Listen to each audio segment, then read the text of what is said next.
session this Sunday. Sorry, Anna. It's all right. So glad to see all of you. Yeah, I hope what I can learn today about the money flow. That's the one that I'm interested in. Yeah. So I hope to learn from there more. Okay. And what do you think and what do you expect to take from today? Thank you, Anna. Good morning, everybody. Okay, I'm actually very happy every time Anna is here at my house. She makes me very happy. We're very close, very close cousins, and so that is a great thing, and particularly more so that she's a part of this meeting. What I want to take away is making sense of from looking at the content I want to make sense of the science component of what Baki talks about, yeah, because the things that are being brought up, it impacts all of us greatly. So that is exciting for me, right? Henry, how are you feeling, and what do you expect to take away? Okay, thank you, Anne. Feeling very good. Just looking forward to the call. I mean, Baki it's very general, so it's applicable in all cases, which is really good. So, well, pushing it in a business focus helps us from our point of view. So, just really looking forward to the call, just in general, all around. Raffas, how you feeling, and what do you expect to get out of today's call? Thank you, Henry. I feel great, actually. Happy I made it on time after a while with technical difficulties. I'm enjoying the call. So happy about that. What I expect to get out today is to get more understanding and application of Baki's ideas and principles. And I think it's a very important distinction. We talk about generalized principles and generalization. So it's exciting to get on this call and share with like-minded individuals. So, Manu, my friend, how do you feel and what do you expect to get out today? I feel quite good. I feel a lot of energy flowing this morning, though it's still very early, 5 a.m. here. It's warm and it's flowing. What I expect basically is to further understand principles, exchange them, and mostly I want to use them and apply them to solving problems, issues locally, and exchanging experiences from those with others. Expecting to have dots and dots that link, make network, and make really important changes in the way we live these lives. That's what I expect. Deborah, how do you feel? What do you expect? Hey everyone, how I feel excited to be back, and it's been a bit of a break for me not being on these calls. So I think what I want to get out of today is just being connected with all of you again and seeing where this conversation and call takes us. Susan, have you gone yet? Nope. Okay, Susan, how do you feel and what do you expect to get out of today?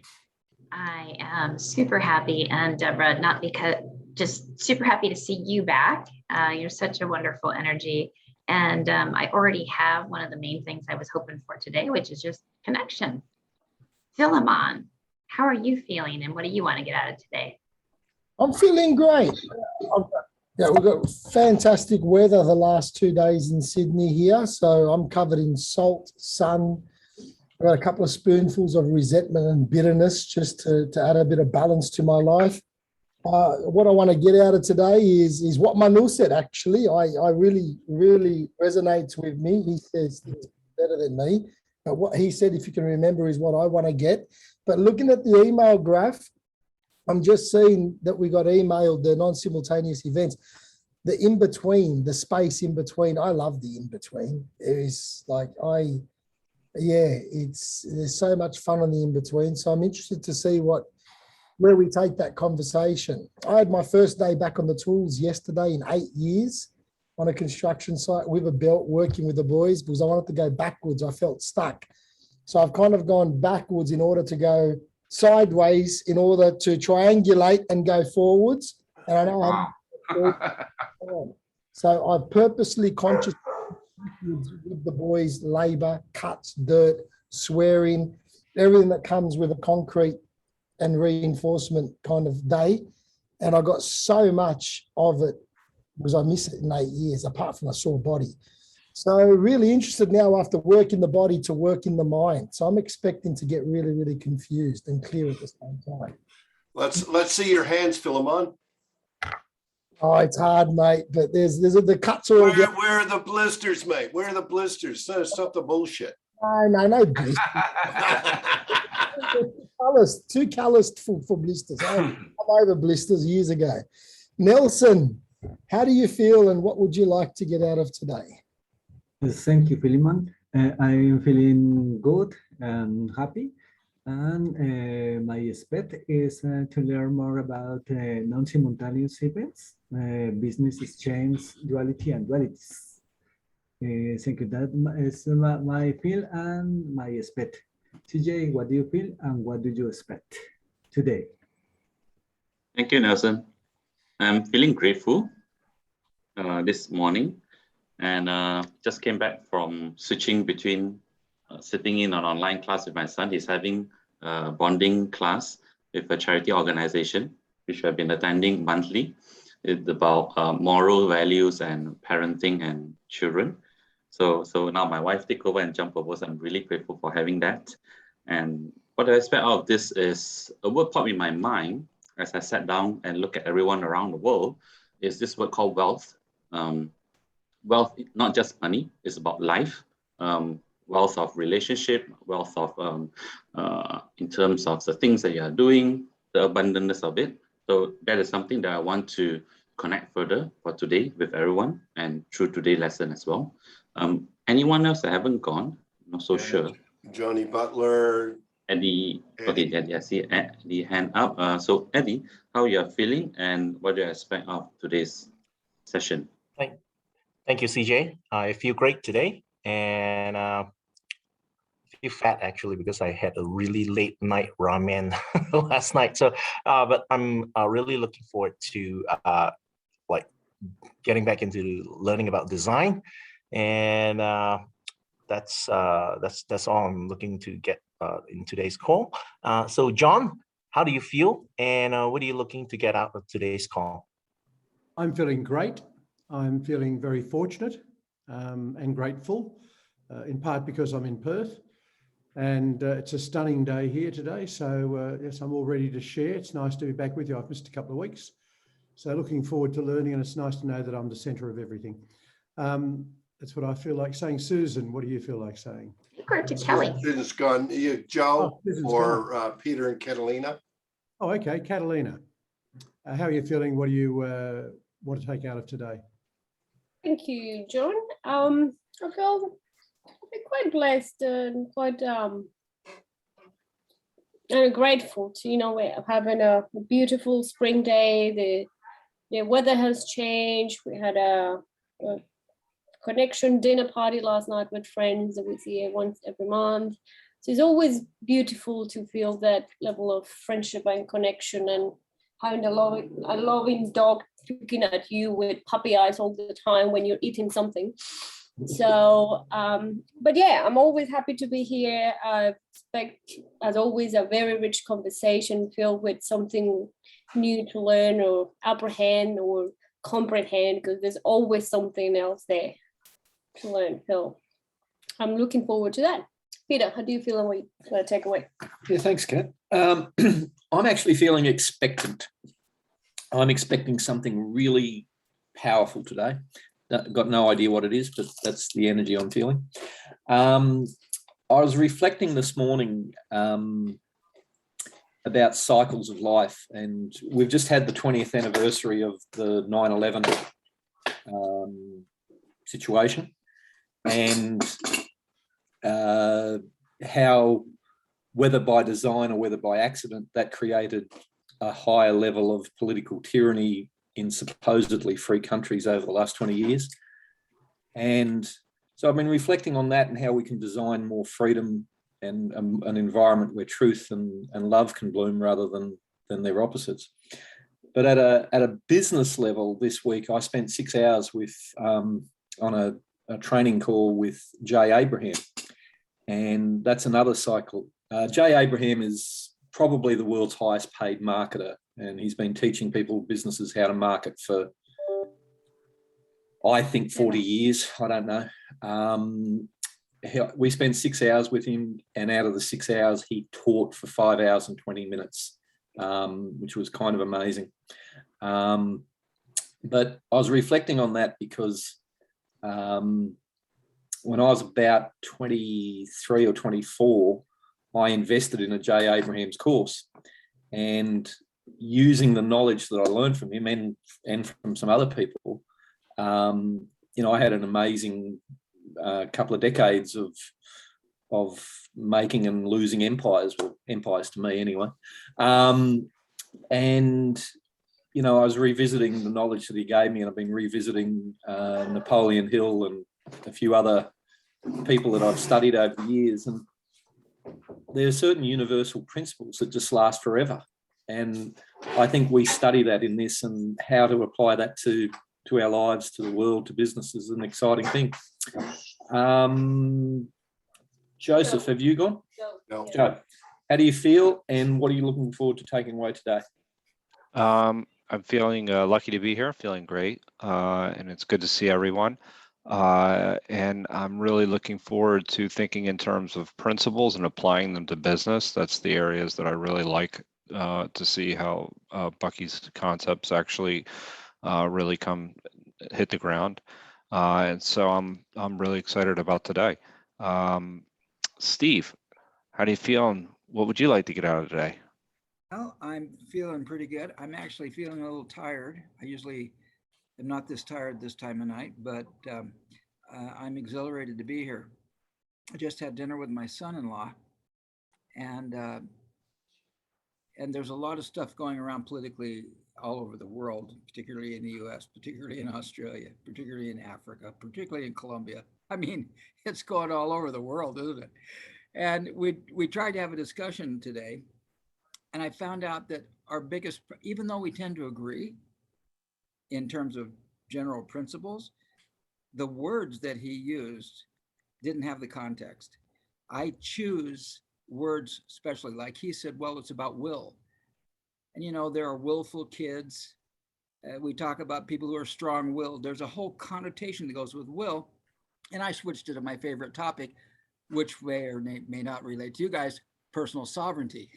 And so we sat here, and it's so important to have a definition for the word. I mean, the agreements, our society, the agreements that I make are all based on how I define my words and what connotation comes with those words, and how important it is to come out of all the connotative stuff and come to as precise, as calibrated a definition as possible. So there's actually a consensus, not just a band of people who are waving a flag.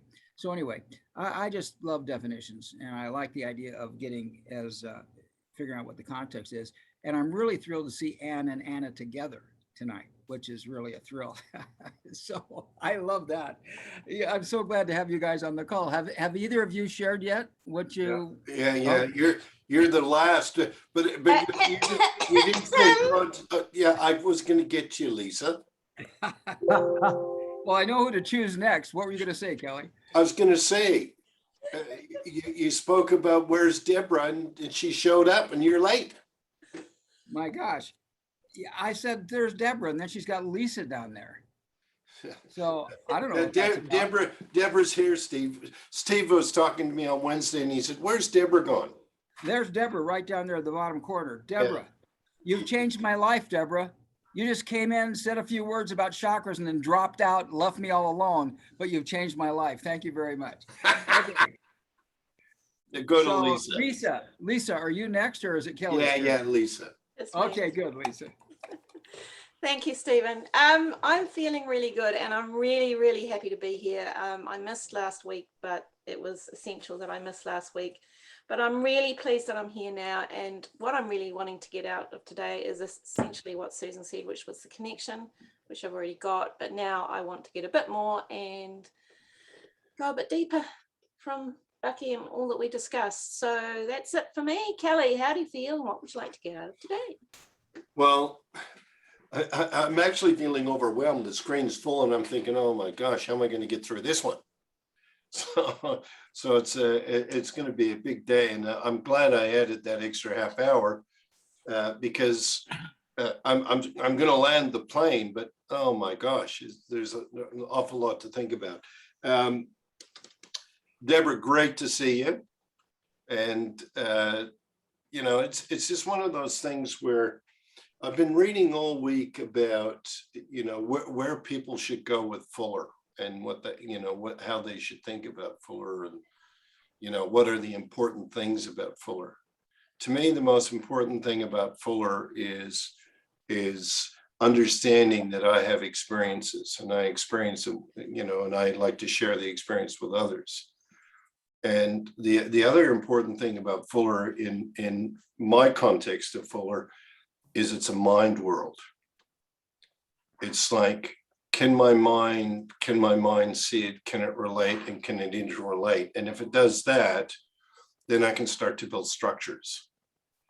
Without that, I'm left to only see physical structures. But in my mind, I see a lot more than that. I wish I could be a better artist or a better writer, and so I could express more of it. But I do see a lot more, and it's for me, Fuller's a mind world, and I like being in the mind of it. I don't, you know, I understand Manu when he goes off into the mathematics of it and into the physical of it and all the rest of it, but that's not as exciting to me as thinking about what I could put there, what I could create, because I'm all about understanding that this design can create.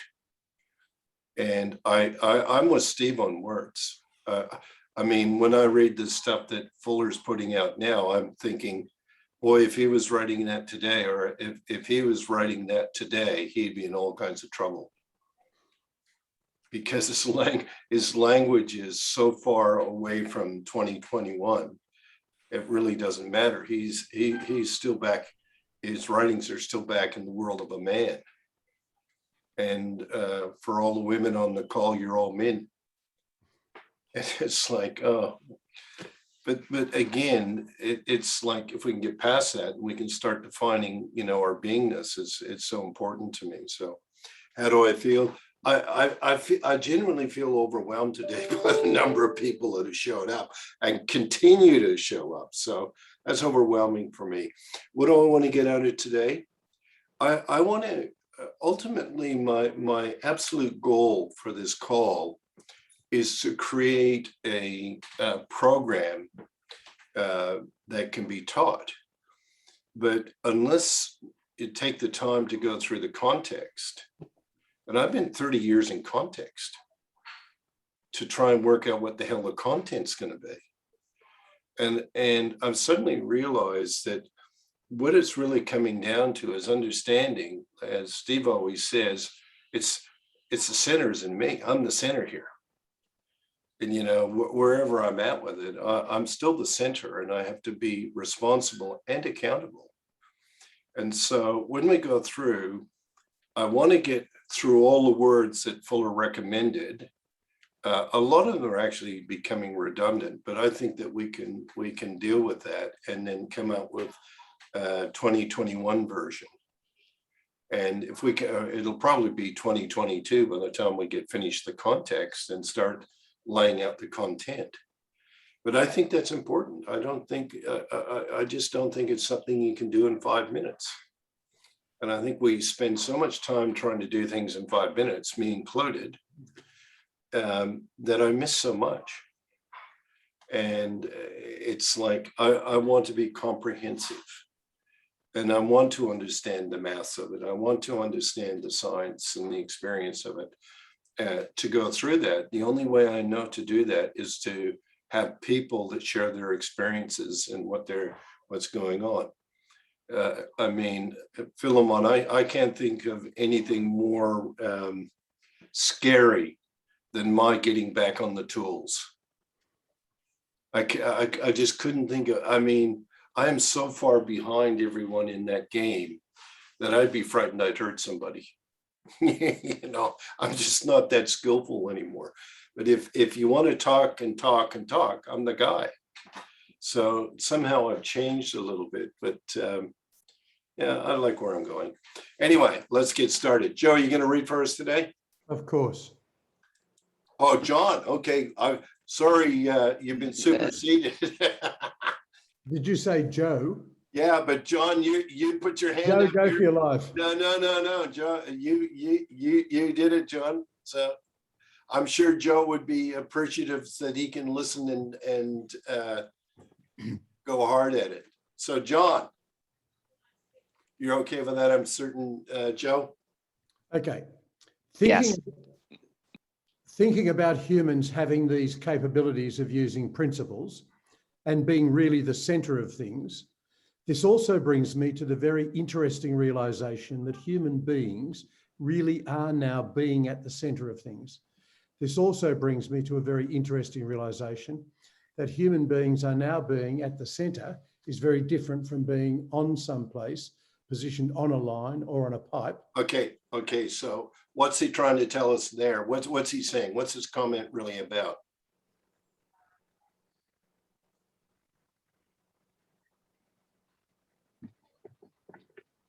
He says you're in the center, so you're right in the middle, and it starts with you, and then you radiate out, and you pull things into you.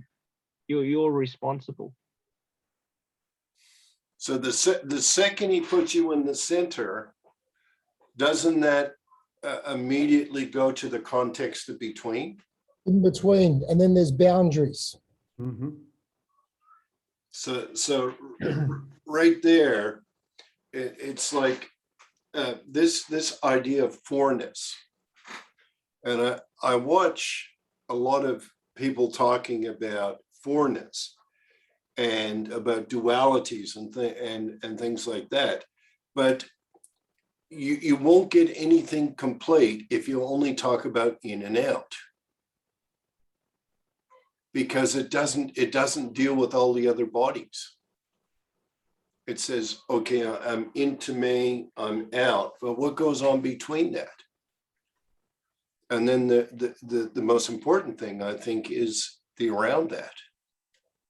Especially with communication today, the speed of communication today, it's almost amazing what we can or can't do with just milliseconds of time. Comments or questions? Yeah. I want to get in there as well. If you're in the center of things, you now have choice. You have a lot. Because you're in the center, and that ties in with your in and out and around, because you're looking kind of 360 in an infinite way about any choice you have. Where if you're sitting on an edge, you can't really see what's around you, what's behind you, what's below you, as such. So being in the center, like he says, you have the capabilities of using all your principles. I heard a stat today that blew me away, even just thinking about that, to consider it, that 3% of the population of the United States believes the world is flat. I think it's more than that. I think 3% is very conservative. But that's 3%. Like you're talking 9 million people at a minimum who think the world's flat. Which, when you're considering what he's saying there, and edges and all the rest of it, it's like it's hard to imagine that as we go radial and curves, because Fuller says very clearly there is no straight lines in the universe. So when we start to look at that and we start to see This is from his book, Everything I Know. I don't know whether people have read that or seen that.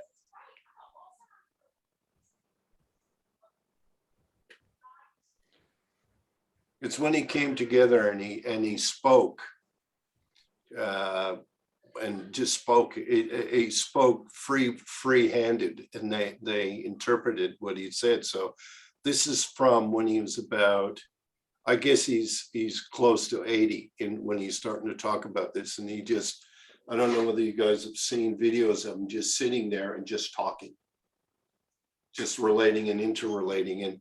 And a lot of it is, he says, well, you know, if you know, you don't need notes. It's already there. Kelly, is he also saying that because we're at the center, our actions have greater consequences? I don't know. What do you think?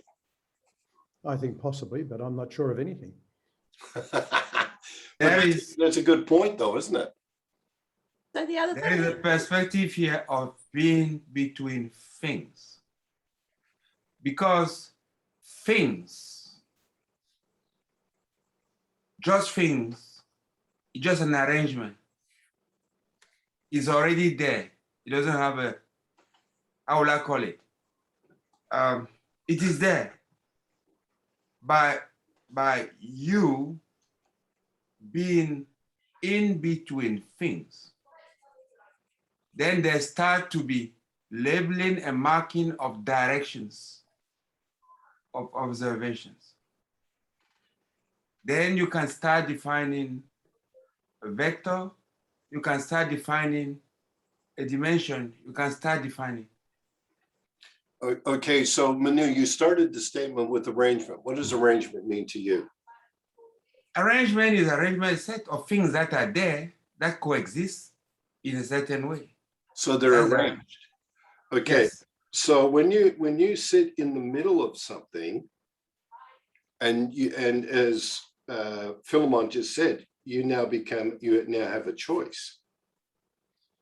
And when you start to consider that, you can start to consider we can arrange. Do you understand my point? Yes. Arrange can already be there, or quite often you can hear when people talk about, like in my mind, I've read a lot of Prigogine and dissipated structures. And what he would say is effect is always the past, right?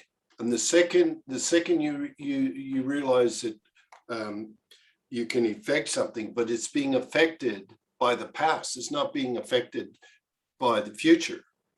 So when you start to look at that and you're looking at 4, you start to realize you want to convert your arrangement.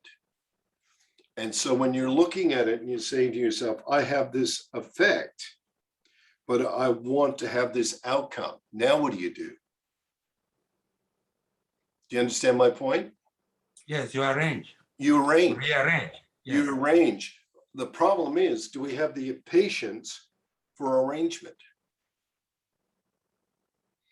See, Anne and Anna, I'm going to ask you the question. You've had this concept of education for a long time now. How long has it taken you to arrange it? Well, I've been teaching for 35 years.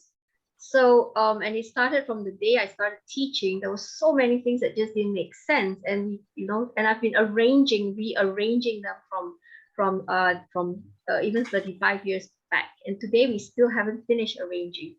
And one of the major ones, I'm looking at what Henry said about radiating in the center and radiating out and pulling in. And then Kelly, when you talked about the in-between and the aroundness, I'm like, wow, this is exactly, it explains some of the struggles that we face, right? Because when you're the center, you are drawing in, okay, you radiate out, you're sharing, or you are even educating, or, you know, so that is radiating outwards, right? But then you're also drawing people to you, drawing resources and so on. And so when you look at it without looking at the in-between, you are bringing in things that are very similar, that are very aligned. But then I realized that what I'm struggling with is in the in-between, because the in-between is like the diversity, the unexpectedness, that things get thrown at you, right? And people within our like say our ecosystem, right? Within our community, very often they reject the diversity. And I struggle with that because it is the diversity and the unexpected nature of the world that makes it whole, right? But people want to kick this person out or don't want to work with that person, and they have issues with that. Then the aroundness is another thing, because the world, you like it or not, it comes in at very, very odd times. It can be in the shape of a person, or it can be in like the pandemic is another one, right? Completely out of the left field, something comes along, good or bad, and then I'm dealing with a lot of people who cannot, there are those who will work with me and just let's go with it, and we need to deal with it. And then you also have those who cannot accept the aroundness and the in-between, and then those who do. So now that we have that, well, it's like it's something that we can maybe talk to. It gives me another angle to talk to the people, in terms of coming together to do things. And in order for us to make it happen, we need the in-between and the aroundness. Okay, All so right? let's go back to CJ now. CJ was talking about money and wealth, right? And he says, okay, well, we've got this, but is money wealth? No. The function of money is not wealth. As I go deeper into the topic of money, and maybe I will start with, we started our program 9 years back, teaching financial education. So 3 years down the road, we rebranded it as Powerpreneur because we realized it's only a small little circle within such a large circle called entrepreneurship, that we are finding the purpose, finding ways to let students discover their purpose. It's such a big word for them. And now as 6 years down the road, which is 9 years now, I found a bigger circle beyond entrepreneurship, which the whole new definition of wealth just expand further. And money is just one of the many, many things within the universe. So the circle keeps expanding. No, money is not in the universe. Yeah, CJ, I will cut through the chase. Money is just a facilitator of exchange.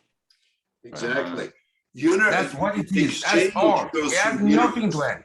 Wealth of exchange of things. I don't know what things you are exchanging, but things as units of energy are being exchanged.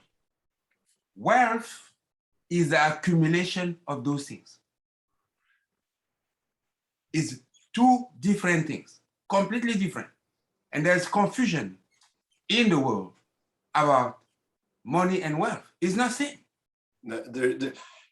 When you're looking at it and you're saying, like, how many entrepreneurs, CJ, have you heard say, if only I had money, right, I could do whatever I wanted to do? And do you know what happens when you give them the money? You don't know what to do. Not only do they not know what to do, they do what everyone else expects them to do. They buy sunglasses and fast cars. You think I'm joking? We've actually seen a trial of that in South America. Relate it, Raphael. Yes, I remember the experience with this company that funded, because of the law, because of regulation, they funded entrepreneurship, and they admitted to us that the first thing they do is buy a car or set up a nice office, because they need to look the part. They don't create wealth. They create what Manu's talking about is exchange. Yeah. They exchange it for something else. But when you're looking at arranging something, and as an entrepreneur, you want to arrange something. Yeah. and you realize that to arrange something, there's a cause that must be converted, Mhm. and you materialize the effect. Yes. Does that make sense? Yeah. And then as you start to do it, you do it over time. It's not unusual to hear 35 years. It's not unusual to hear 9 years heading towards an arrangement. But what happens is most people think they're going to do it in 5 minutes. Yeah. We live in this instantaneity. And when you start to say, how do we hold ourselves together when we're looking at this thing and we're trying to arrange something? Think how long it takes universe to arrange. I mean, if you look at our environment and the altering of the equilibriums of the environment, how long has it taken? It's not a 5 minute, it's not a 5 minute thing that's happened. Yeah. We think we're going to solve it in 5 minutes. Because the real thing about, and the other stupid thing is we think we're going to solve it with money. Yeah. You know, money's just a way of exchanging. Is this making sense to you, CJ? Oh, absolutely. Absolutely. You know, all day long, when we talk about wealth, we talk about what we store and we can relate and interrelate. The more things that you can manage and relate and interrelate, the wealthier you become. Does that make sense, Manu? Yes. So it's like our ability to create new arrangements. And we can create new arrangements. And now when you look at it, when I met Anne in Malaysia, they were talking about a school with, you know, a few kids. Today, they're talking school with world of kids. And it takes time, it takes choice. And when you say, I'm going to do this, it takes drive. Does everyone understand what I mean by that? What is drive? It's energy. It's directed energy. Yeah. And often people will run out of energy. That's why they give up. Because Well, they run out of energy a hell of a lot sooner than they run out of money, let me tell you. Especially in today's world, you can borrow it. I don't think they run out of energy as such. I think they run out of directing it. Yes. Is there a remedy to actually like remedy the run out of energy? Since we are on the topic. Absolutely. It's Absolutely focus. you can. It's all about how it's like what they say, energy always flows to the path of least resistance. So you actually, one of the main things to actually learn to understand is actually sometimes you actually need to relax. As simple as that. Is the basic, the fundamental part of energy. And actually managing and learning to work with energy itself. And yeah, there's a way to do it. Why I know, because I work with an organization that does that. You know what I'd say, Eddie, the best way to do it? I personally don't believe you should give air to something that you don't want to grow. So that it reserves, like how many times I think of through my life, how many times I spent my whole time putting out a fire instead of letting the fire burn or putting a blanket on it. Do you understand what I'm saying? Energy flows to the least line of resistance, energy always flows. So if I'm always fighting bushfires, where's my energy going? Fighting the bushfires? Yeah. Putting out the fire? Yeah, why do I want to fight fires all day long? Unless you're a fireman. What's that? Unless you're a fireman. Well, as a fireman, I don't even want to fight fires. Yeah. I want to manage them. I want not to do it. So it's a moment. What I'm saying to you is how much of our energy is distracted from the lack of focus. Mm-hmm. That which is the point being made. Mm-hmm. I want to add. But I will, yes. I was just going You want to take, yes, sir. Sorry, Manu. I'm really taking ownership of my ADHDness just on that comment, Kelly. And it is, and I'm learning so much more about it. And it's just bringing up from when I was a young kid. Now, I can't help but create fires because I get so many ideas and I've got so many trains of thoughts and I run into so many things that I come across fire. Now, I can't focus on one thing. I've tried. I'm a messy person. Like when you look at the characteristics of an ADHD person, and like I said, I've really been diving down deep into it with a therapist the last month as well. It's I've never taken drugs for it, and I'm glad to have migrant parents that were never aware what I was like in school. But it's just a whole different place that if I get hyper focused and hyper passionate about something, and that's good, that with a flick of a switch, it could be gone. Like for me to pay bills or do spreadsheets or do business planning, I just don't do that stuff. But chasing a fire to know what's past the fire sometimes stimulates me or energizes me. Only sometimes, huh? Because it's, no, not some. I'm not gonna lie. No, it isn't sometimes. It's all the time. But what I was going to say here is that it takes me to something that's said in the Bible about a season for something. So when Kelly talks about focus, I like to relate it to three other words.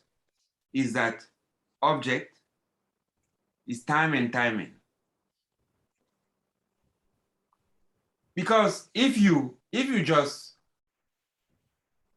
direct your energy towards stopping fires, that is focus. But it's focus all the time without kind of distinguishing that focus has to be for a certain intensity, for a certain time, at certain conditions for it to be effective. And it's always the past. Yes. Mm-hmm. It is always fighting the past. So sometimes you have to say, hang on, let's let that sit there and see what I can create. I have something to add to what Philemon just shared. Philemon, the biggest mistake that educators and the whole ecosystem, the system of education has made is this. The natural learning style of children is that they love to handle lots and lots of different multiple things at the same time, and they'll jump from one to the other. And what you hear a lot of educators do, even parents at home and the schools, focus on one thing, don't get distracted, and they want you to do one thing at a time and finish it before you move on to the next thing. But then it creates a problem because I think many of you hiring people or dealing with people working for you, you realize that they can't get past that. So because entrepreneurs they tend to know many things and they'll jump from one thing to the other, right? And if you watch children, just take note of that one day, how many things they move to in between, right? But people ask them to focus. So for me, one thing to promote people is really, really hard because they get overwhelmed because now they can handle 5 things, you give them 10 things, they can't do it, right? But the higher you go, it's about the more number of things that you have to handle at the same time, right? Then first they get overwhelmed, and then 2, they can't manage it, or nor do they, and then they feel very wrong that they have to handle 5 or 20 things or 50 things at one time. They want to focus. So I just want to let you know there's the biggest issue that I face with talking to other educators. They won't listen. They will not listen. So that's why we went our own path. And so we get the kids to do all sorts of things. They can move around, and in one class, we have tires in the classes for them to sit on because they need to bounce, they need to move around, they need to roll back and forth. Then anyway, if they fall asleep, they'll fall off. Doesn't matter. But the point is, in one class, we do multiple things, move from one thing to another very quickly, but this is not the general education system. So yeah, I understand what you mean, and it just didn't serve you. That's it.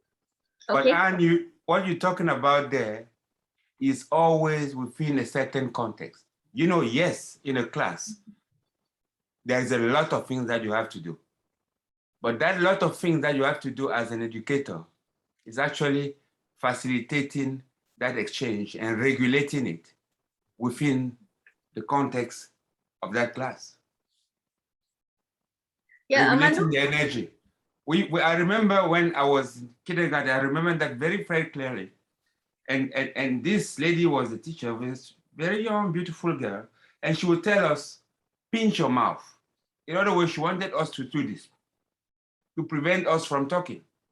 For a while, she said, just pinch your mouth. You have to do it. And that was it.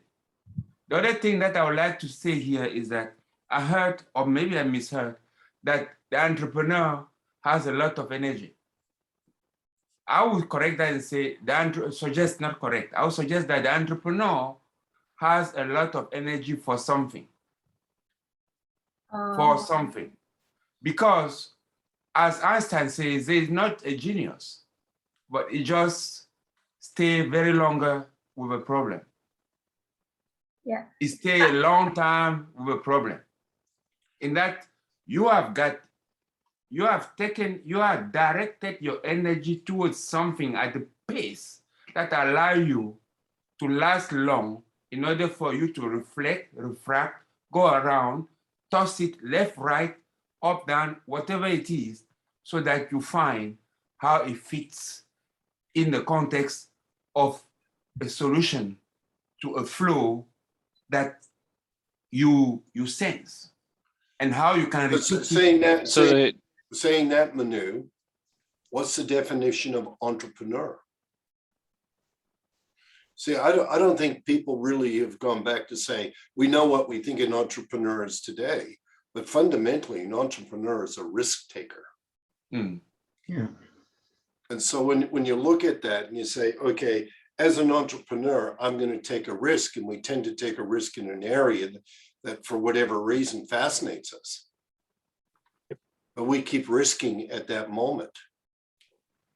And then all of a sudden, I mean, I can think of like John Butler's one of my best mates of all time. And I can tell you unbelievable drive, right? But he's always been ahead of the curve. Especially around the law. And when he's doing that, he's taken incredible risk in that. And he's still been successful at law, but he's taken a lot of risk. Would you say, John? And a lot of failures. And yeah, but that's the thing of an entrepreneur. We don't mind failing. I know. It's the only reason I know that more than anybody else is I've made more mistakes than anybody else. Yes. Yes, because we take risks. Yeah. Anyway, I've learned a lot. I'm quietly chuckling to myself, Kelly, because I don't know the percentage, but a reasonable percentage of the private conversations you and I have been you highlighting how many risks I'm taking. Of course, but the problem is you've got to understand you're taking a risk. Yeah. A lot of times people don't even see it as risk. They say, oh, that's what people do. No, it's a risk. And the second you take a risk, you have to go to mitigation. That's what an entrepreneur learns. If you don't learn mitigation, you're in trouble. Unity is plural, minimum of two. I take a risk, I mitigate the risk. If you don't, you're not an entrepreneur, because you've got to do that in order to survive. You've got to do that. Joe, you were making a point. The failure is actually like kind of a signal of where to direct your energy, essentially. So that if energy flows to the place of least resistance, you actually have to discover what that is, and then you're able to capitalize on that. So I think that's where the idea of failure is just, it's telling you where to focus your energy, and then you can actually capitalize on something. Okay, so what do you mean by capitalize? That's a very important word when you're talking about building something. Capitalize. What do you mean? I don't mean it in terms of money. I mean it in terms of actions. But capital's not money. Okay. Well, then taking action. That's what I meant by. When you create an asset, you have capital, right? Mm-hmm. Money's a flow. So when you say I'm going to capitalize, you're taking advantage. Is the point you're making, right? Right. Okay. But again, it shows a limitation to our words. Right. We're constantly switching around words. To me, capital is something that's stored and I can use it another place in time. It's not spent energy. See, too often we try to trade in spent energy. There's nothing left in it. We think it's valuable when it may not be. Right? Deborah, you were talking about direction. I meant to get back Thank to you. what do you mean by direction? Which is what Judge has brought up. Well, I guess if we come back to the sentence that we're looking at, if you're standing on a pipe, you can pretty much only go left or right on the pipe, or on or off the pipe. They're your choices if you're on a line. So when we put ourselves in the center, if we focus on, we can go in any particular direction that we like, in, out, up, down, left, right, however you picture that in your head. But the point is that you're still in the center. So at any point you still have the direction. So focusing the direction to me is when I'm looking at how I move forward as an entrepreneur, how I focus my energy, I focus in the direction that I have worked out that I want to take. But that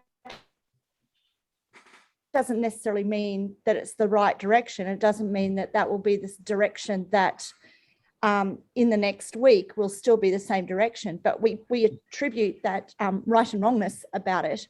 But we don't know if it's right. Like, those are mistaken labels anyway. Right and wrong is an erroneous label, because we're trying to work out, like, we're already thinking that we're on a line or a pipe as soon as we say something's right or wrong. Don't you get that a line and a pipe are two different things? Yes. You know, a pipe is always curved. Yes. So you can go around. So, Deborah, right and wrong lacks the moment of risk. It lacks risk-taking. That's why after calibration, you're correct. I'm talking more about the direction. When we're talking about focus, we assume that spreading our focus onto different, or looking at different things, is actually not being focused or targeting. But sometimes we're looking for the evidence in those other areas of the thing that's going to help us focus. So sometimes you have to look broadly to get some understanding of something. I mean, we've got a broad sense of perspectives here from around the world. We've got a whole broad sense of perspectives. I could have the perspective of just myself sitting here on my deck in Brisbane, Australia, but that's not getting a broad perspective. So I look for other thoughts, ideas, etc.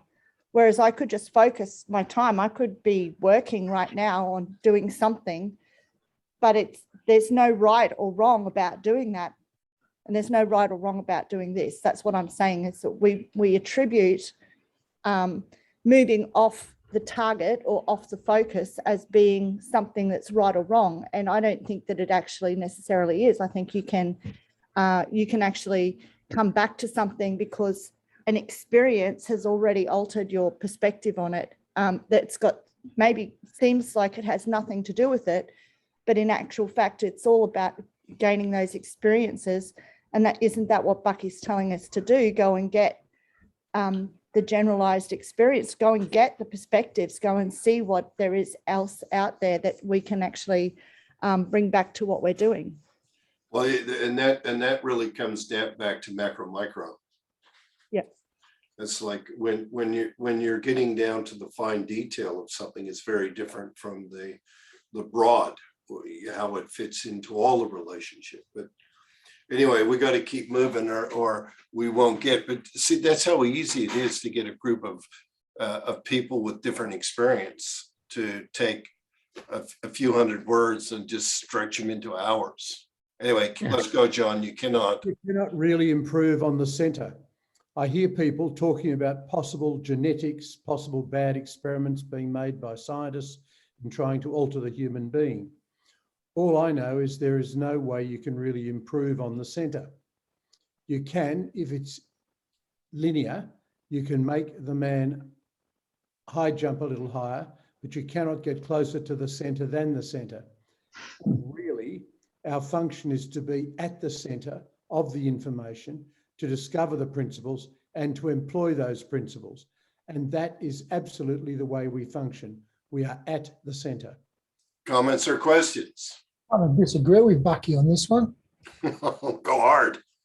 I want to go back to the center, and maybe I'm in a different context. And I want to tie it in with what Anne was saying earlier, how she goes, she's in education, this and that, but it's in the in-between where she didn't say I struggle with, but it was the word where she's becoming better at. I can't remember the word. If we're in the center and you can't improve the center, is he talking about in the context of being in the in-between, or is he talking in a different context here? No, he's talking about the referential. If you are the referential. Referential, the observer. If you're the reference point, if you're at the center, you can't be better located than at the center. That doesn't mean you can't improve. That doesn't mean you can't learn. That doesn't mean you can't improve, but you can't be better located than at the center. Well, then, so what is referring to here is that you are where you are, and then you are looking out and around. The observer and the observed. Well, I don't disagree with Bucky. He's all over it. Good man. I approve.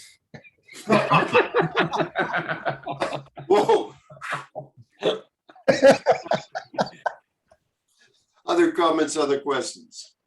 So when I was holding that one sentence, and then I hear the next sentence talking about, he goes right to genetic experiments. And so Kelly, when I heard that sentence, I thought about you and the idea of seeds, and that possibly part of what he's saying is we can't improve upon the basic design that is us. And that's actually where we're starting from anyways. So I think if we decide that we're going to accept and work from that starting point, that's also a strength. One thing, what I find perhaps that's been a misperception of us as a collective is that this design is not enough, or we have not discovered or tuning into all the capabilities that we have just because of the limited context we have, or the context given by whatever your circumstance is. But one thing is what it says there in the paragraph, the nature itself is basically at its best. The fact that we don't know it and we actually pretend that we can actually improve it, that's a little bit arrogant, but it's part of the experience of actually knowing what it is to be a human being. Well, don't have any other better word, because a human being is anything that exists in the universe that is life. So it's it's actually perhaps more than improving this design, I actually get to understand it and tune into its own capabilities to actually fully express who we are and create and design and a world, that experience that actually fulfill our existence. Okay, well, let's keep moving. Let's go. Let's get down into the words, and then I'm sure it'll all come up when we do the others. So let's keep going, John. What is intellect? So I say, you have experienced all around you, all around the world, a fervour of human beings. And since there are all those churches and synagogues and an enormous number of human beings that really feel, apparently, that something is going on, there is something operating in universe a little more important and competent and reliable than that. But if you're going to do your own, in your own experience, do you have any reason to have to assume that there is a greater intellect and integrity operating in universe other than that of man? Do you have any personal experiences which give you reason to have to assume some greater intellect operating in universe other than that of man? Comments or questions? No. That's the answer to the later part of the sentence. If you operate on your own, you have nothing. Well, while this whole conversation's been going on, I couldn't help but think of what shamans call the rites of initiation. And whether you are an entrepreneur or a doctor or a carpenter or playing with concrete like Philemon, every one of us has an initiation passage and many passages. And just on like entrepreneurship, you know, I mean, I went from spending, I don't know, 5 years of my life to build what I thought was a fortune to 24 hours to saying goodbye to that. And I look at it now as one of the greatest initiation processes and passages I've had as an entrepreneur and businessman. But our society tries to avoid initiation. We try to, because we think it's going to be a struggle or pain, or we can put our consciousness in a robot and just happily live forever. But the actual design of the universe is, and I'm not going to use the word failure, but we try, we get feedback, you know, that worked, that didn't work. Where does energy flow? Where can I be open so energy can flow more? And the other thing in that, I think it was CJ in one of the comments wrote about our center within. You know, I keep coming back to the thing across the top of the wall at the gates of Delphi with Apollo. Know thyself, you know, and the process of the universe is about knowing ourselves. And for like Philemon, you know, he used the words, you know, putting out fires. I don't think you're putting out fires, Philemon. I think you're igniting fire. You're igniting the flame. You're igniting enthusiasm. And from that, there's procession, and then there's lag, and then hopefully there's wisdom. So in saying that, do you have any personal experience which gives you the reason to assume they have greater intellect operating in the universe other than that of man? Yes, I do. I do. Yeah. So the second we get to that, we're starting to realize there's more to it than meets our eyes or our senses. There's something already there. And you realize that only in relationship to the otherness. Only in relationship to the otherness. You can't realize that on your own.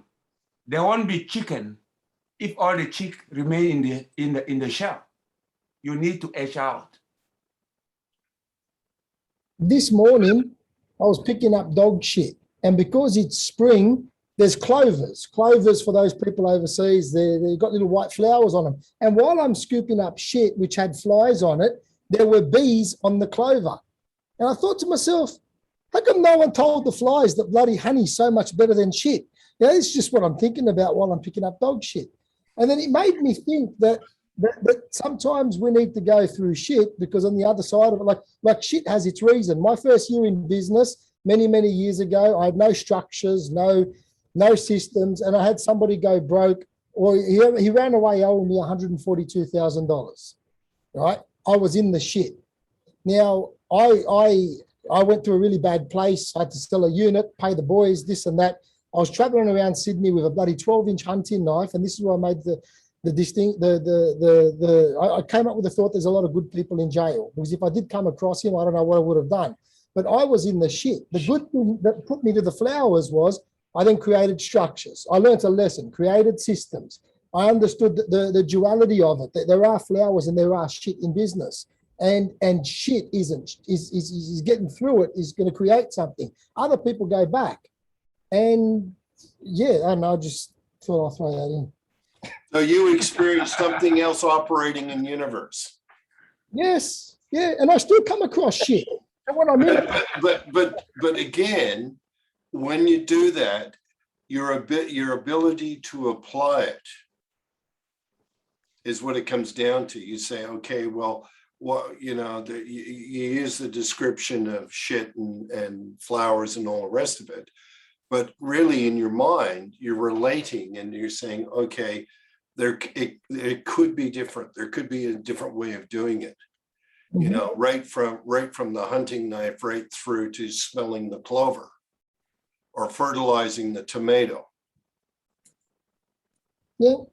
And it goes back to there is no right or wrong. It's just a different perspective. Hence why I said I've gone back on the tools to then go laterally, because I'm feeling blocked and I'm really expecting things to come, because I've changed my view, changed my energy, changing my whole environment, because I feel blocked the last few months as I've been a bit too much in my head.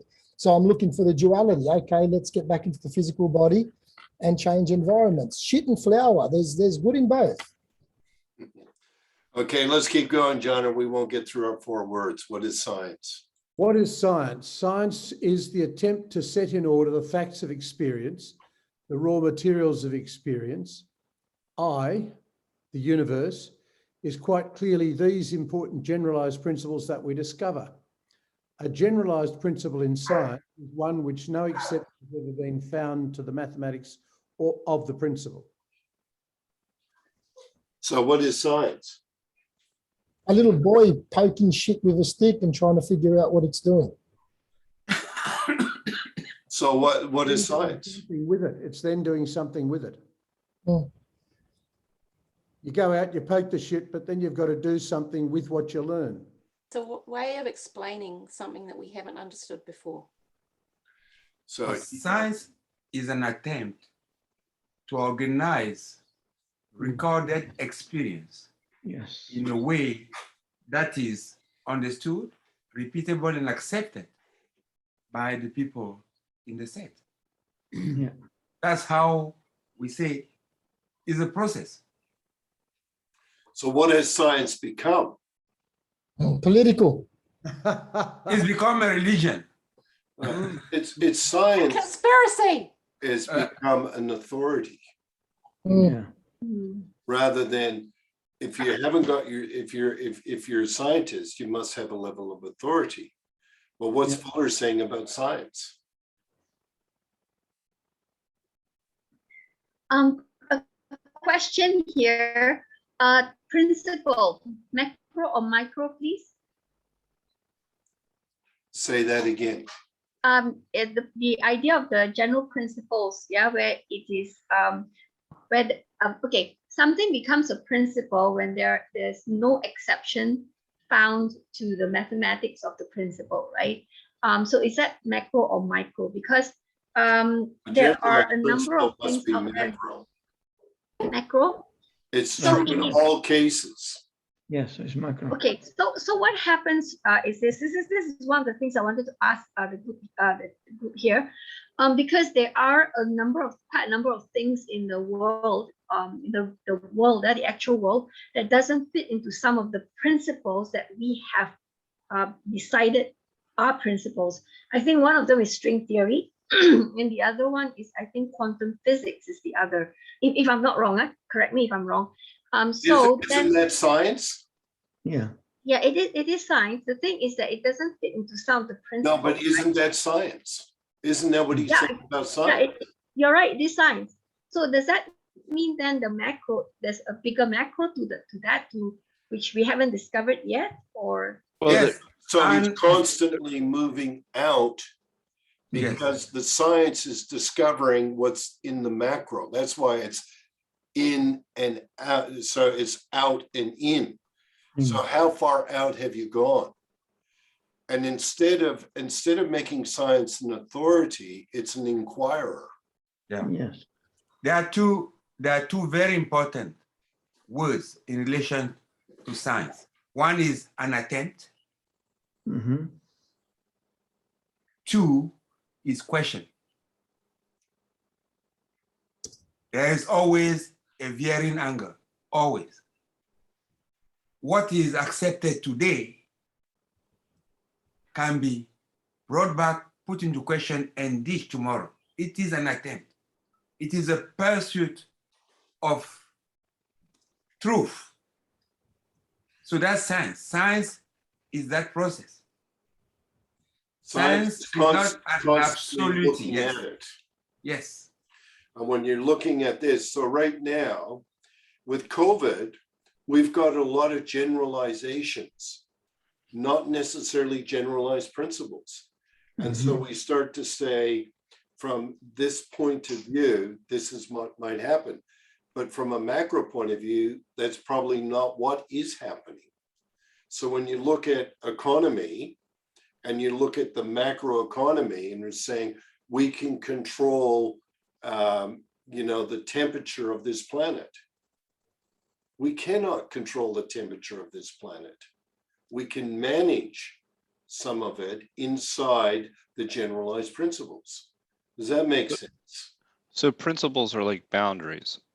Yeah, well, they're the boundaries of the energy, how the energy works itself, because really all we are is energy when it's said and done. So how does your energy flow? It flows to the least line of resistance. What if we find another line of resistance? Have we found a line of resistance with the way that we're using chemicals on this planet? Yes. Yes. Yeah. All it's telling you is there's a line of resistance. We're the observer of it. What do we do now? So we listen to an authority and says, well, economically speaking, I don't think we can afford to do that. We can kill a few more people, but economically speaking, we can't do that. That's a generalization. That's not a generalized principle. Yeah.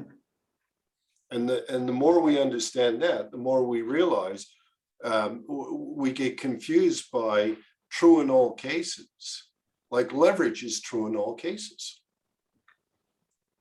Yeah. So would a generalization be a theory, essentially? Like somebody's theory of, and it would fall under generalization is a theory. Generalized principle is what goes on whether you like it or not. Right. Okay. So you see, assume there's a greater intellect. You have to assume a generalized principle is a greater intellect. Yeah. What do you think, Manu? Yes. Yes. See, where we get confused with science, we're all scientists. Yes, exactly. But the question is, how do we record our science? How do we go about recording it? This is the one I found the hardest. Continue, John.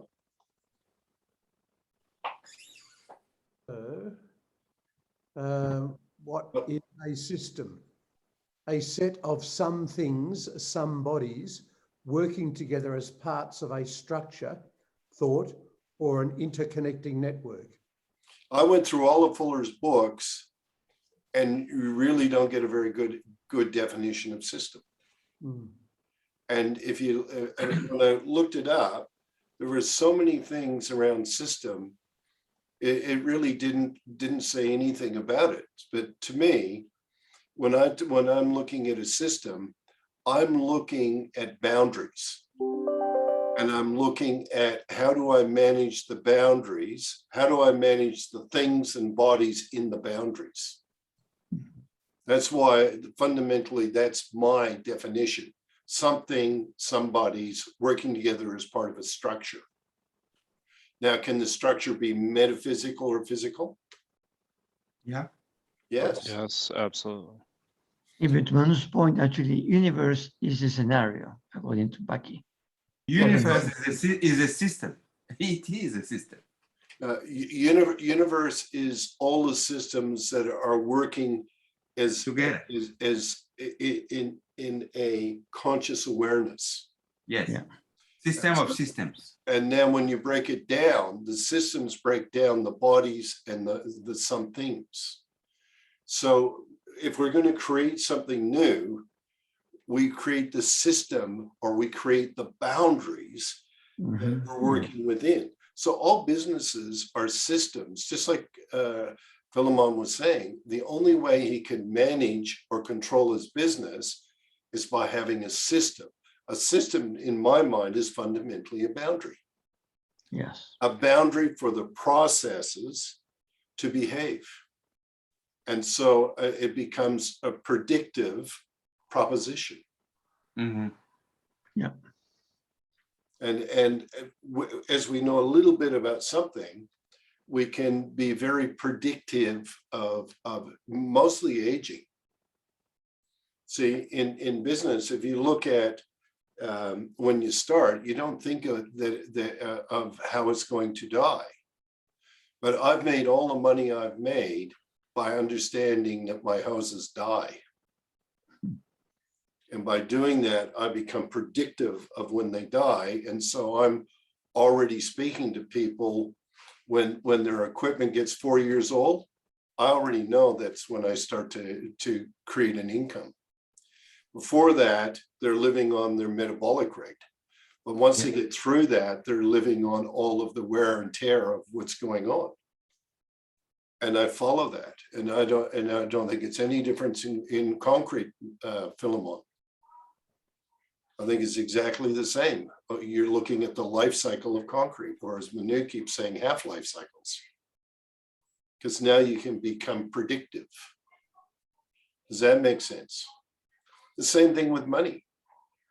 I mean, it's like, if you're looking at it, you're still always looking at the cycles. The cycle of when something lives, grows, dies. Deborah, tell me it's any different in a business. Nope. Well, I mean, there's multiple structures that we have systems about, but in any business, the whole entirety of it is a system. Yes, but when you look at from an accounting point of view or a nodding point of view, you're wanting to predict the life cycle. Yes. And if you can predict the life cycle, you can get pretty close to what you want. So you're starting to see companies last longer and longer and longer because they evolve. Yes. Before, it's like, we got the buggy whip. Oh, the buggy whip doesn't work, so we're into a new business. That stops. But now we morph. Yes. It's interesting. So I think there's I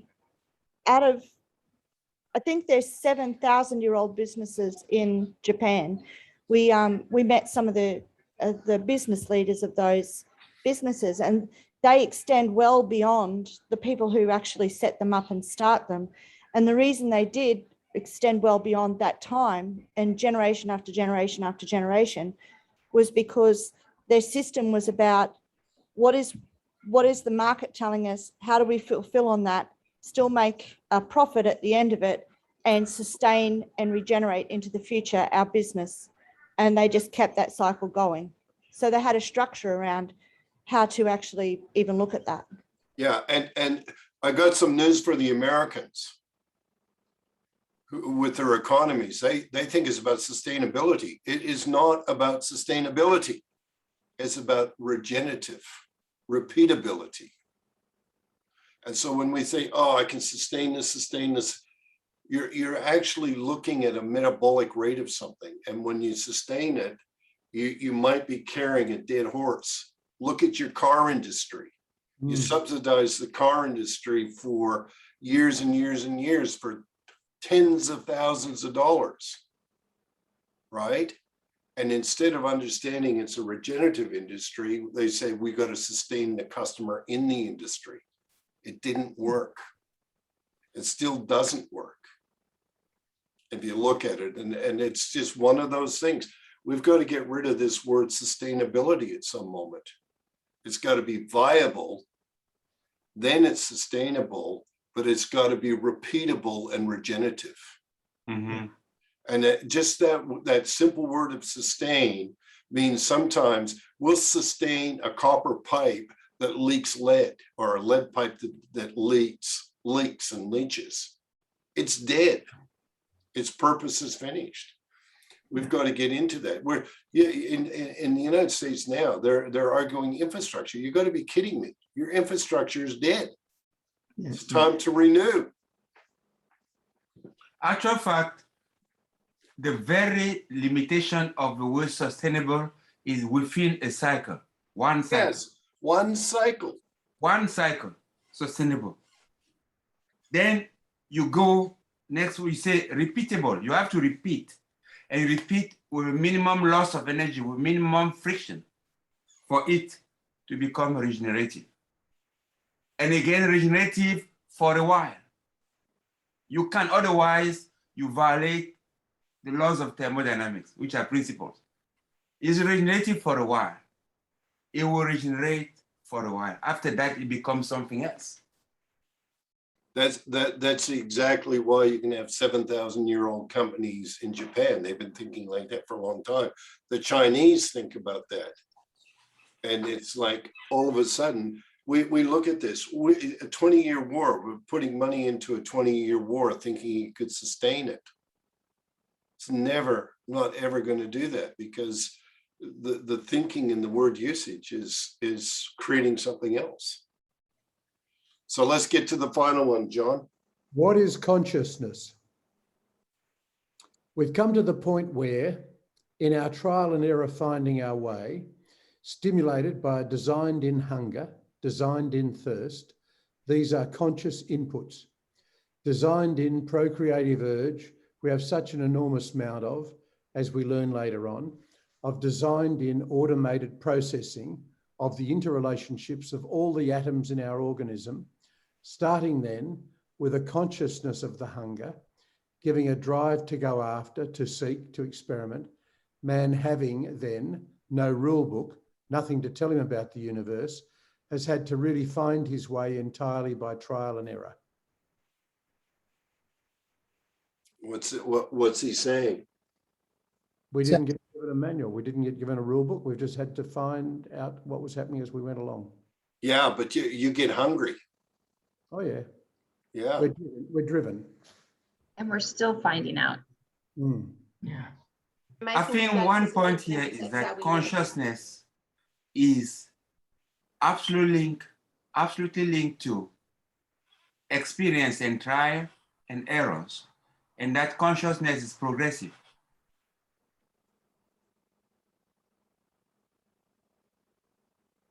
Consciousness is linked to experience, trial, So you say and progressive versus right and wrong, Manu.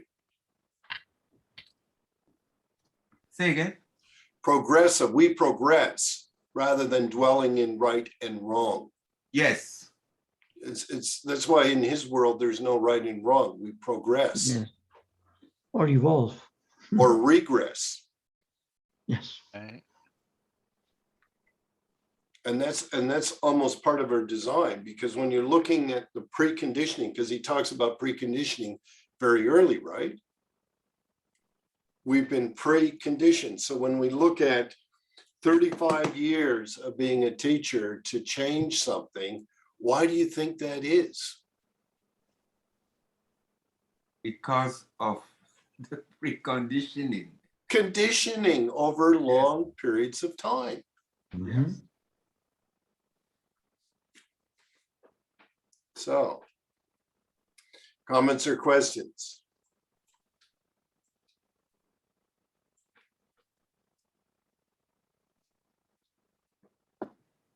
I feel there is a metaphor that is, I think, who used it was John Maxwell, is that you have a sculptor and he has a chisel and a little hammer and he's hitting at the rock. He hits, he hits, he hits, he hits until a piece carves out. and all of a sudden you have a feature that was looked for, right? What does the feature represent? Something. How about awareness? Yes. Awareness of something.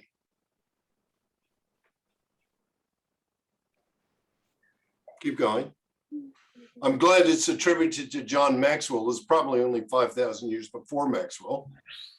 Okay, but all right. You know, Leonardo or someone like that. Yes. but we remember John because of the speed of information. Actually, Leonardo is a good example of what I was trying to figure out how to say. Leonardo da Vinci would get up at dawn or before dawn in the pre-dawn light and look into a block of marble that he was going to carve. And he would become conscious of or aware of or tap into a frequency of that what was in the rock there to be designed, or in the marble to be designed. So he knew that if he had 100 blocks, if he looked into them each, they'd give him, the blocks of marble would give him different things to carve.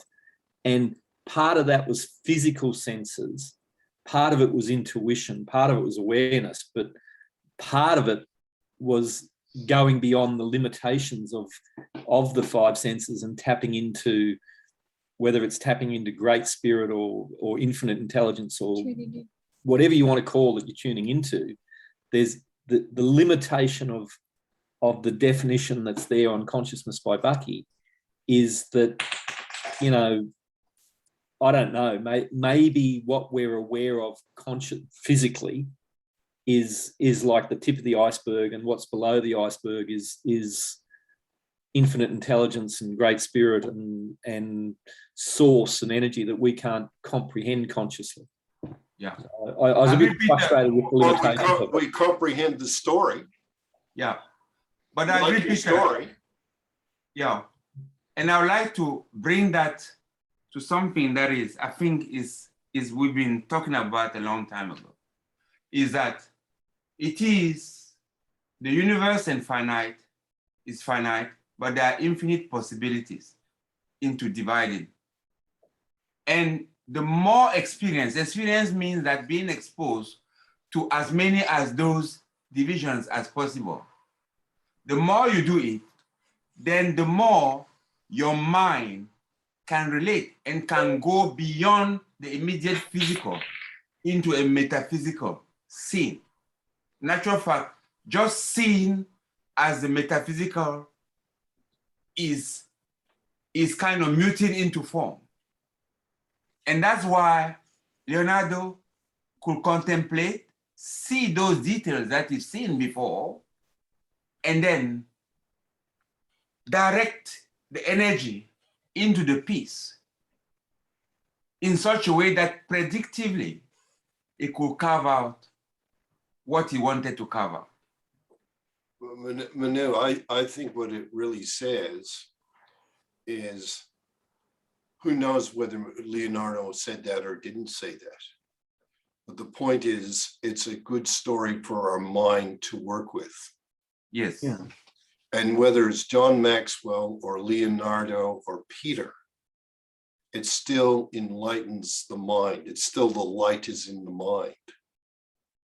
And so when we're looking at that and then we start to craft, I mean, I think that that's why as storytellers, when you think about it, it's like when Steve was telling me that it came to him one night and he's not here. Well, oh, there, no, he's not here. So Let it go. So when you look at it, he's saying this is appearing. It's conscious and then aware and unaware and all the rest of it. So it's like, but the story remains to be told. So John Maxwell is telling a story of Leonardo, or the reason why Steve came into it is when he came up and he said, you know, there's this word that's just been bugging the crap out of me. He says, I don't know where it came from, but expansion. We're expansive beings. And I'm thinking, oh, well, that lit my brain up. And I said, okay, well, let's see where in Inspensive started. But Inspensive is a story from a long time ago. So it's all there, and we start to become aware, and we become very conscious of it. But I think that that's the important part of being able to tell these stories and the language we use. But the other thing that I think is important is that as we're starting to describe what it is that we're putting together, you've got to create the context, the context for whatever that story is. So with that, Nilsson, how do you feel, and what do you take away from today's call? Let's see if I'm anywhere near close. Thank you. Thank you, Kelly. That I feel very well. Thank you for this call. And I take away the ability to create new agreements. The second, energy flows where there is less resistance, and the entrepreneurs is risk takers. That I feel, and that is takeaway. Okay, thank you very much, Henry. What do you feel, and what do you take away today? Feeling pretty good. I mean, yeah, it's good. It's a good call where we covered off various words.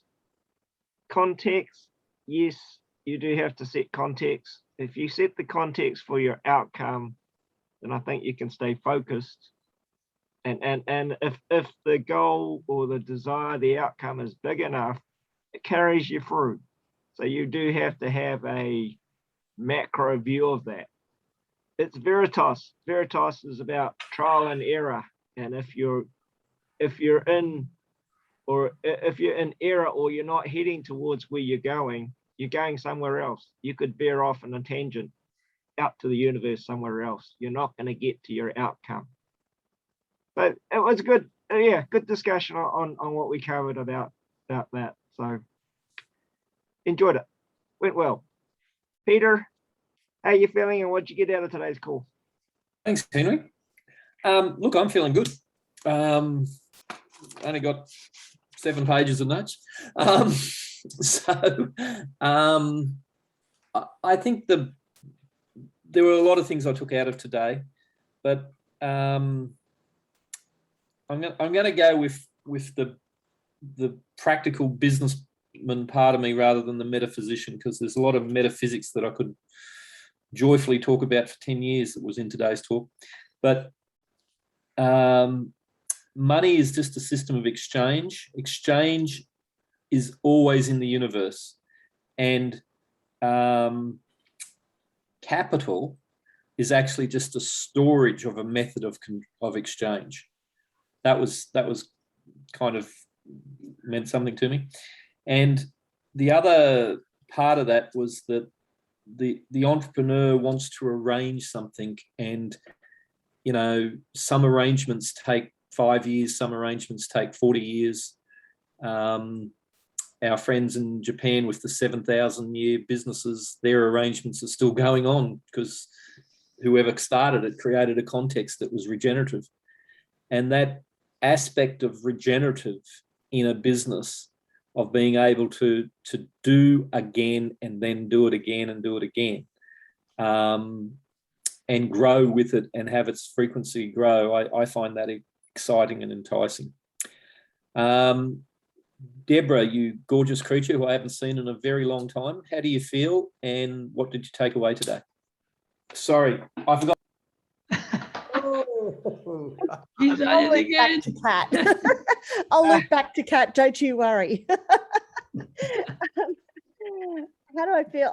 I think I feel a bit I feel like I'm back home in my thinking space again. So that's really nice to have that time and be able to think that way. And I think my key takeaway today is that arranging a regenerative system around me. So not just business wise, but relationships wise, and how do you regenerate relationships, and how do you regenerate the land on which you live and the environment that serves you. And so there's a whole jumble of pieces in there. But I suppose for me, I guess the business focus in looking at what happens with our customers and how do we help them have a regenerative business cycle. And that whole concept of focus, right versus wrong, instead of are we allowing ourselves enough experience and experimentation by looking at different things to create a better arrangement rather than predicting what the arrangement should be and tempering how much experimentation we do. So that were my key takeaways. Kat, how do you feel? What did you take away from today? Thank you, Deb. So we're glad to have you back. As Susan said earlier, your energy contributes a lot. So good to see you. And despite how close we are, I haven't seen you in a very long time. I'm very grateful for everyone's contributions today, because as always, this is a rich conversation that could go anywhere and everywhere. At some level it goes, and yet there's a direction. One of the good takeaways that I had is I like what Kelly said about wealth. That is the more we can relate and interrelate is how we created a new arrangement. That's actually actual wealth. So it's a larger context that perhaps most of the collective we have about what is wealth, which is pretty cool. And as always, the reminder, the system is just the boundary for processes to behave. So that's always kind of cool for the left brain. That's me for today. Philemon, how do you feel? What do you take away from today? Do you have anything to say? Always got something to say. Well, I was just writing here, just voices in my head. I love experience, experimentation, application, and analysis. What I lack to become a real kick-ass in the world is whatever is lacking in what I just said. So if you can help me with what is missing, let me know. It's funny that you called on me right when I was writing that. I love experiencing, applying. I sit, I think about what I just did, how I can do it different. I love the in-between. I really, really love the in-between. And so much can change in the in-between. Like with Anne was saying, in education, she's got tires and I've got bouncy balls here because I get bored. And if the kids aren't stimulated, having a 6-year-old, I know that they're stimulated. I've just got to find something to stimulate them with. She loves dinosaurs. Cool. We're doing maths with dinosaurs. If there's 2 dinosaurs and we added 1 more dinosaur, what does that equal? That's so much more fun because I'm using dinosaurs. And this is how I operate for myself as well, to keep myself interested. I don't know if I've said it in this group, but I often say that the magic is in the in-between. The boundary is the bread. If you like wholemeal and someone brings you white bread, well, you got no boundary, you got no sandwich. But if someone brings you the sandwich with wholemeal and there's tomato, lettuce, onion, and you don't like tomato, you can throw it out. You still got a meal. Or if you want cheese, you can put the cheese in it.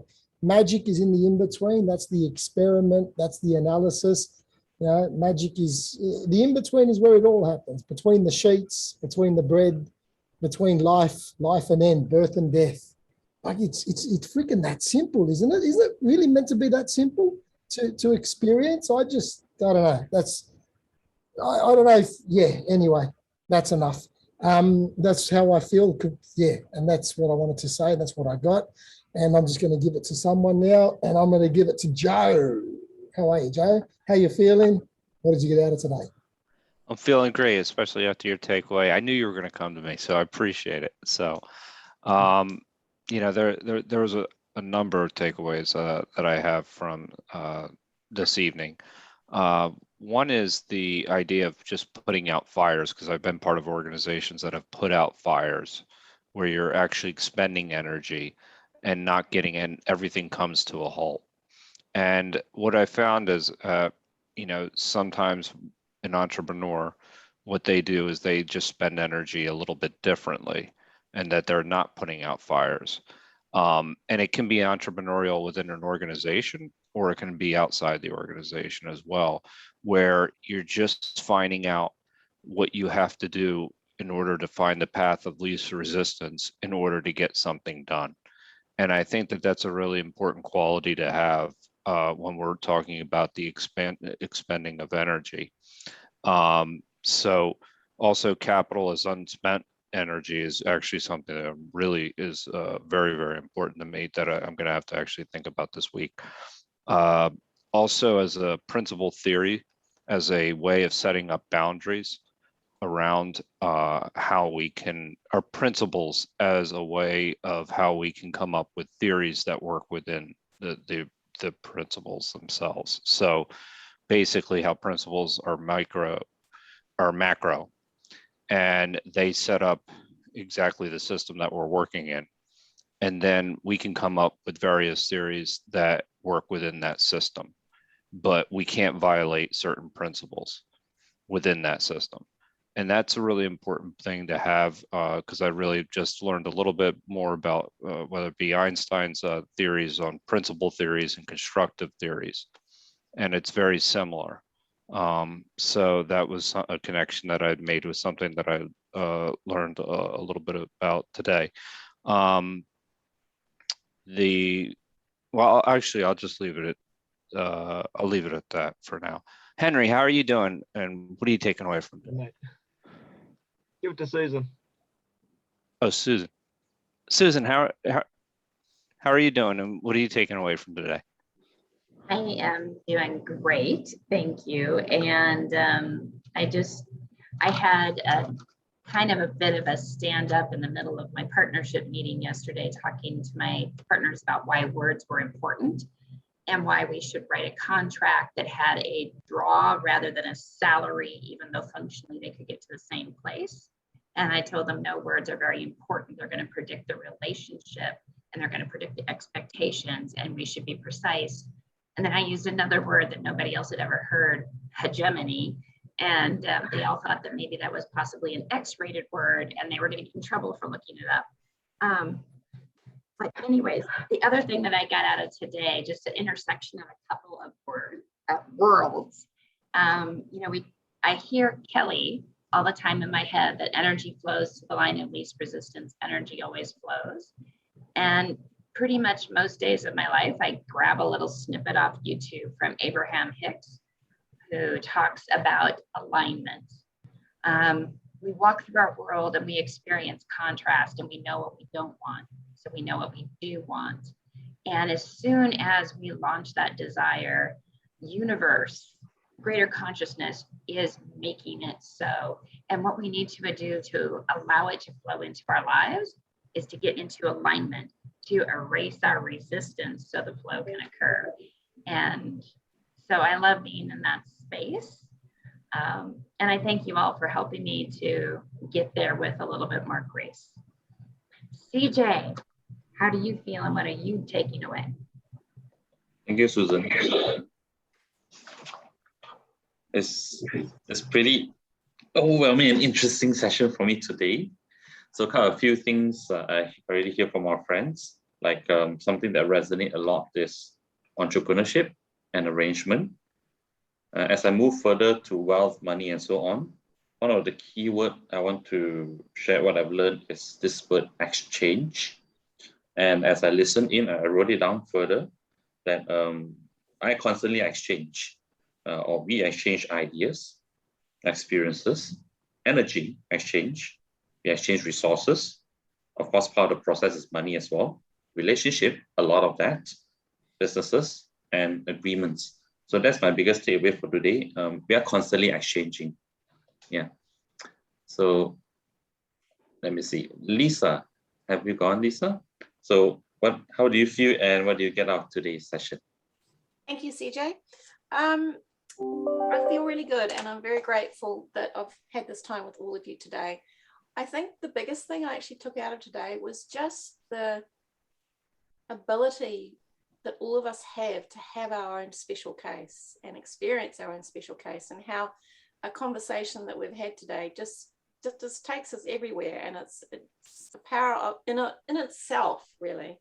It's as simple as that. That's awesome thing that I got out of today. Raffas, how do you feel and what did you get out of today? Thank you, Lisa. Actually, yeah, great call today. So I'm very grateful for everybody's contributions today. I think my main takeaway today, because there are quite a few, but the main one is, again, the importance of boundaries. I mean, we don't create boundaries, our energy just gets dissipated because there's nothing to hold or control the energy we put in. So, and that's why it's so critical to understand context. And again, today I could relate boundaries with center. So I'm at the center of my own boundaries, and I create those boundaries. So, and that's always special case. And as I do that, as we do that as Homo sapiens, actually we're all scientists managing a certain environment within certain boundaries, and then making decisions and exploring, and then trial and error. I mean, that's how we all learn. And the fact that science has become a matter of authority, I mean, this group actually reminded me that it's not about the authority. We are all scientists. We're all working out our role where we are, and we do that, and we do that from the center. So when I think about people naturally feel that the world is flat, I mean, basically the whole concept is self-destructive and is misinformed about how universe and how we as thinking beings actually react and understand universe. So very concerning, actually. We know that it's 3% and probably growing. So anyway, so those are my main takeaways today. Thank you. So Johnny Butler, how about you, mate? How do you feel and what's your takeaway? Rafa's like most before me, I'm feeling good and grateful. Love the subject, but I'd like to spend a couple more weeks on it. There's a lot more there for me, and the single word that's bouncing around my brain most at the end of it all is regeneration. So intend to be more conscious of regenerating from here on. But yeah, a good day. I've enjoyed it. Manu, you haven't been yet, have you? No. So what do you take out of today? Well, I think there is a lot of energy. I'm really kind of grateful of all the exchange that has taken place. As point taken away, there are many. One of the four words that I've taken away is viable, sustainable, repeatable, and regenerative. Viable, sustainable, repeatable, and regenerative. Another thing that I take away is a system is characterized by boundaries that allow processes to take place within in a predictive way.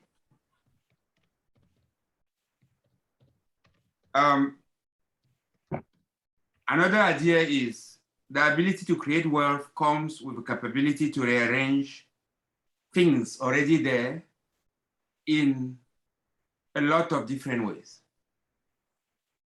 Another thing is entrepreneurs, they are risk takers, risk mitigators. Risk takers, risk mitigators. If you're just a risk taker, you go into oblivion. And it comes to me again, the idea of, the four words of inception, which has to do, to me, with center, germination, metabolic rate, and death. And also time, timing, sequence, and lag. And lastly, things happen in between, and you calibrate at the boundary. Things happen in between. You calibrate at the boundary. So that's what I take away. And I also take away some of your grace and some of your happiness to exchange and to give to some of the people around me later today. Anne, how do you feel? What do you take away? Thank you, Manu. I'll share one. First, I feel grateful, yeah, because I wanted to have a bit more clarity with the word principle for science, right? Kelly, when you said that science has become the authority, it really got me thinking, because now I think that someday the word principle will become micro, Yeah, because I just feel that there's something bigger, and the term has not been either created or someone has not used another word to have to to to explain the more macro aspect of the world. Yeah, so I think that would be my biggest takeaway here, right? And Anna, how do you feel? And what is the takeaway? A lot to take in today. I couldn't take notes on time, so I hope Kelly can send the video over because I need to take a lot of notes, a lot to take in today. Okay, about the system. System can be a small thing or a big thing or a large thing. But to me, I just want to share experience.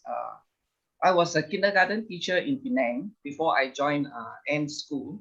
The system there for the kids, kindergarten kids, they are supposed to put the finger like this, you know, during lessons. And that is wrong to me. I changed. That to me is a very small system. I changed it. I don't care what my principal said. Put the finger here. I said, no, please be noisy. Please say things that you want or ask. Just be noisy, but don't jump on the table or on the chair. That's all. So I just now regarding the system, even though it's a small part, but I did change in my class, in the McKinsey class, and really felt good about it. That should be the way, not ask the kids to put the finger like that. Okay, who else? Eddie. Okay, Eddie, how do you feel and what did you take away today? Thank you, Anna. I feel grateful, really, really grateful. And but most of all, I felt in recent weeks exhausted. That's why I asked the question about like, how do we continuously have drive, right? So I thank you, Catalina, for sharing about, like, I think the summary was like taking a break, right? Having rest, you mentioned. Maybe there are more wisdom there. Because I've been on this journey to figure out the digital marketing to actually like the takeaway is just like, instead of thinking about sustainability, why not go into the context of regenerative, like make sure everything that I put into place or whatever it is I'm learning how to design to make sure it's highly regenerative, right? And make sure it's not just a repeatable for a while, but it's something that is continuously regenerative, right? So that's my biggest takeaway for today. Who hasn't gone? Is it Deborah? Have you gone? I think everyone else is gone now. Okay, so Kelly, how do you feel and what's your takeaway for today? I'm always grateful at the end of the call that we made it through the call. So thank you to everybody. I'm very much like Philemon in like between this. And it used to frustrate me because I was never good at anything. I was always between everything. I was a good athlete, but not a great athlete. I was okay at school, but not great at school. Nothing that I've ever done through my life have I been absolutely brilliant at. But I've always been between it. I've always been close, but not close enough. I've suddenly realized, the chocolates are in between. And it's like, there's been some really good learning for me in terms of coming to terms with this betweenness, because I think betweenness is where we've been at for a long time now. And we're starting to realize it. And I think that's very important. And I think, again, I love being between now, whereas it used to bother me. I'm right there. And there's nothing I like better. Tomorrow's my grandson's 4th birthday. And in our household, we celebrate our birthdays. We always come home for a home meal. We always have a cake. We always have candles. We always sing. And it's something where the grandkids, they couldn't care less about anything other than blowing out the candles. You know, it's like turn the lights off, sing loud, and turn, you know, blow out the candles, which you can't blow out, and not burn your fingers. And it's like, it's just one of those days. So I'm looking forward to tomorrow. The cake. And Sebi, my grandson, there's nothing he likes better than dressing up as a superhero. So he's got 4 different superhero suits to wear, and I'm sure he'll wear all 4 on the day, because he'll be all 4 of those people on that given day. So, I mean, I think that that's what it's all about personally. I think that's wealth. So I enjoyed sharing the afternoon with you, and I'm always amazed and grateful that people stay. So thank you, and we'll see you next time. Bye-bye. And 4 minutes early. Yeah, well done, Kelly. Landed it. How did you do, Kelly? What happened? Thank you. Thank you. Well, he had an hour. That's why.